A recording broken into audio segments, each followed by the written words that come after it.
शिवराय मित्रांनो, तर डेमोमध्ये बघितल्याप्रमाणे रील क्रिएट करण्यासाठी आपल्याला VN ॲपची गरज लागणार आहे। तर सगळ्यात पहिल्यांदा VN ॲप डाउनलोड करून तो आपल्याला ओपन करून घ्यायचा आहे। ओपन केल्याबरोबरच तुमच्यासमोर अशा प्रकारे इंटरफेस दिसून येणार आहे। तर सगळ्यात पहिल्यांदा वरती तुम्हाला एक QR ऑप्शन दिसेल, त्या ऑप्शनवर क्लिक करायचं आहे। त्यानंतर आपल्या QR ऑप्शनवर क्लिक करून मी जो मटेरियलमध्ये QR दिलेला आहे तो QR इथं आपल्याला सिलेक्ट करायचा आहे।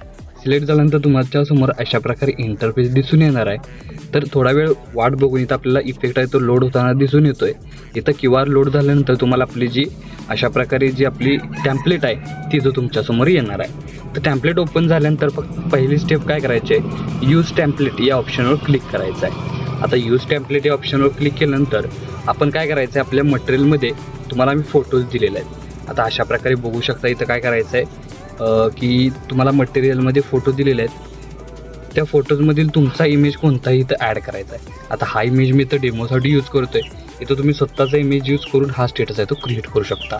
आता इमेज ॲड करून घेतल्यानंतर तुम्हाला बघू शकता 4 ठिकाणी तुम्हाला अशा प्रकारे रिकामं दिसणार आहे। त्यासाठी पहिला जो दुसऱ्या सेकंदाचं हे आहे तिथं आपल्याला PNG दिलेलं आहे मटेरियलमध्ये ती ॲड करायची आहे। सेकंड नंबरला इथं आपल्याला काय करायचं आहे की जो उठा उठा दिवाळी आली अशा प्रकारे जो PNG आहे तो इथं ॲड करायचा। आणि चौथ्या ठिकाणी सिम्पली नेक्स्ट स्टेप म्हणजे मोती स्नानाची वेळ झाली हा जो PNG आहे तो ॲड करायचा आहे। अशा प्रकारे प्रत्येक इमेज लेअर प्रॉपरली ॲड होणार आहे, PNG ॲड होणार आहे। आणि ॲड झाल्यानंतर फक्त नेक्स्ट स्टेपवर क्लिक करायचं आहे। नेक्स्ट स्टेपवर क्लिक केल्यानंतर एका क्लिकमध्ये तुमचा अशा प्रकारे व्हिडिओ आहे तो सेव्ह होणार आहे। बघू शकता तुम्ही इथं स्टार्ट करून तुम्ही बघू शकता अशा प्रकारे तुमच्या इमेजचा अशा प्रकारे इमेज इथं म्हणजे व्हिडिओ आहे तो क्लिअर झालेला आहे। आता क्लिअर झाल्यानंतर नेक्स्ट स्टेप काय करायचे, याला सेव्ह करण्यासाठी वरती सेव्हच्या ऑप्शनवर क्लिक करून इथं तुम्हाला अशा प्रकारे ॲटो आणि मॅन्युअल हे 2 ऑप्शन मिळून जातील।